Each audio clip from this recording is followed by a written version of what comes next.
All right, moving on. The Inspector General of Police, Japhet Koome, continues to be a man on the spot over the Monday invasion of property owned by the family of retired President Uhuru Kenyatta and a factory belonging to the family of Azimio leader Raila Odinga. Now, the Inspector General is under pressure to explain why his officers arrived at the former president's farm more than 24 hours after the fact. Now, President William Ruto has already stated that the National Police Service Commission is an independent institution with its own finances, in a move seen as the president distancing himself from the police operations.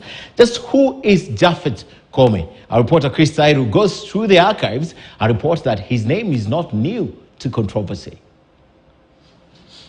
I, Japhet Koome Nchebere. Engineer Japhet Nchebere Koome, the current Inspector General of Police, first came to the public limelight in 2017 when he was the Nairobi County Police Commander, when he banned public protest by the National Super Alliance NASA coalition within the CBD.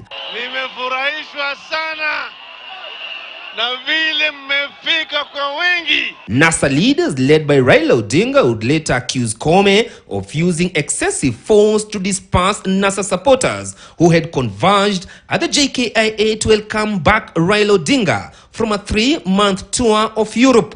5 years down the line, Koome continues to be a man on the spotlight. I'm the commander of the National Police Service. The buck stops with me. Indeed, the buck stops with the Inspector General of Police as to why Kenyans continue to lose property from goons in the ongoing Azimio protest, including the invasion, destruction and theft of property belonging to the family of retired President Uhuru Kenyatta and Azimio leader Raila Odinga. Tuko tayari kama kikosi cha polisi kuhakikisha kuna utulivu. And the question that many are asking is why the police responded to the attack on the invasion of Kenyatta family land more than 24 hours later. Are their arrests done so far, given that some of the images of the invaders were captured on camera? Is it the executive arm of government to blame, or is it the police? President William Ruto, while speaking in Germany, appears to have distanced himself from blame. I did the deliberate thing to delineate the police from the office of the president.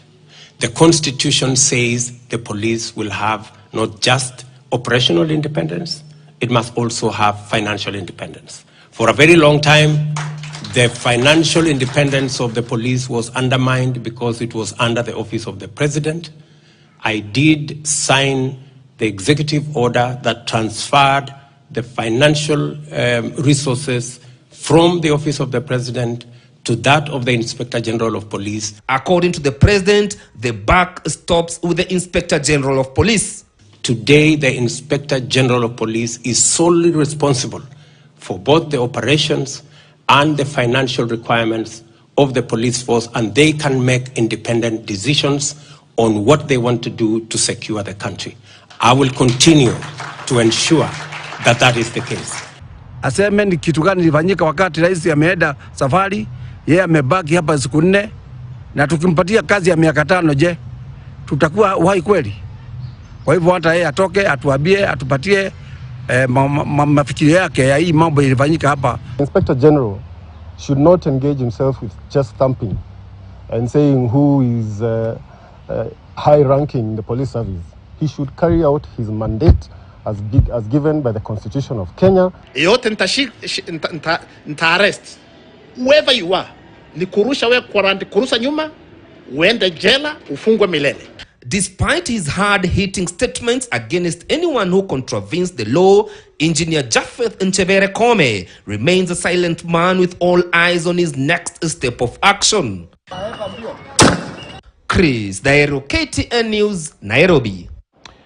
Well, tomorrow again, Japhet Koome, the Inspector General of Police, will take charge during the Azimio demonstrations, and our cameras are trained on his men. The high cost of living is the main challenge for Kenyans. 48% of the respondents in a poll by TIFA Research have identified it as their biggest problem, with 25% citing anger and 3% citing unemployment as their main challenges. In the poll, all cabinet secretaries got a rating below 30%, with Interior CS Kithure Kindiki the best rating at 26%. Education CS Ezekiel Machogu, who's been doing rounds, the second at 10%, and Prime Cabinet Secretary Musalia Mudavadi third at 4%. 71% of those polled want President William Ruto's government to reduce the high cost of living. Here is what else. In the survey focusing on economic issues, performance and priorities of the government, the main problem facing Kenyans is the high cost of living at 48%. 25% of the respondents cited hunger and drought as their main challenge, while for 13% of those polled, unemployment is their biggest problem.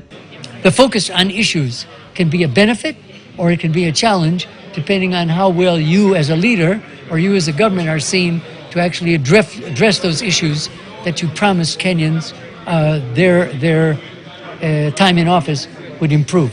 According to the face-to-face survey, which polled 2,065 respondents, none of the country's cabinet secretaries scored above 30%. At 26%, Interior CS Kithure Kindiki is the best performing CS for, among other things, improving security, followed by Education CS Ezekiel Machogu at 10%.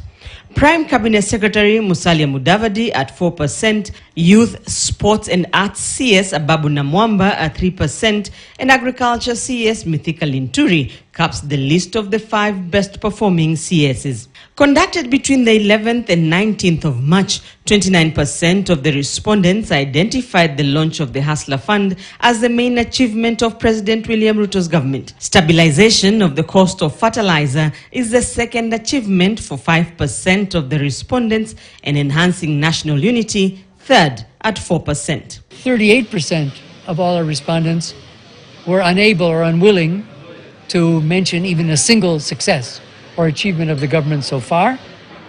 Of course, we've only had 7 months of the current government, so maybe people need more time.